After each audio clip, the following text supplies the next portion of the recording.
चलिए आज बात करते हैं सम्राट अशोक की और उनके एक अविश्वसनीय बदलाव की। तो सवाल ये है कि आखिर कैसे एक क्रूर विजेता शांति का दूत बन गया। बौद्ध कथाओं में अशोक के दो रूप मिलते हैं, चंडाशोक यानी क्रूर अशोक और धम्माशोक। उनके शुरुआती राज की कहानियां इतनी भयानक हैं कि उन्हें चंडाशोक या क्रूर अशोक कहा जाने लगा।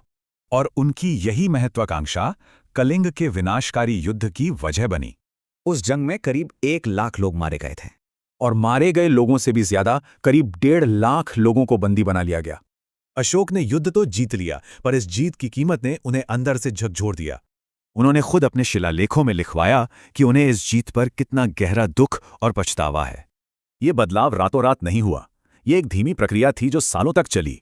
इसके बाद अशोक ने खुद को धम्म के प्रचार के लिए समर्पित कर दिया। उन्होंने इस सोच को अपनी नीतियों में भी उतारा, जैसे सभी धर्मों का सम्मान करना और समाज कल्याण। इन नीतियों को लागू करने के लिए धम्म महम्मत नाम के खास अधिकारी भी नियुक्त किए गए। अब अशोक की जीत तलवार से नहीं बल्कि धम्म से होती थी, जो सीमाओं के पार भी फैली। बौद्ध धर्म के प्रसार के लिए उन्होंने पूरे एशिया में अपने दूत और मिशनरी भेजे। यहाँ तक कि उनके दूत पश्चिम में यूनानी राज्यों तक भी पहुंचे। उनके बेटे महेंद्र और बेटी संघमित्रा ही श्रीलंका में बौद्ध धर्म लेकर गए।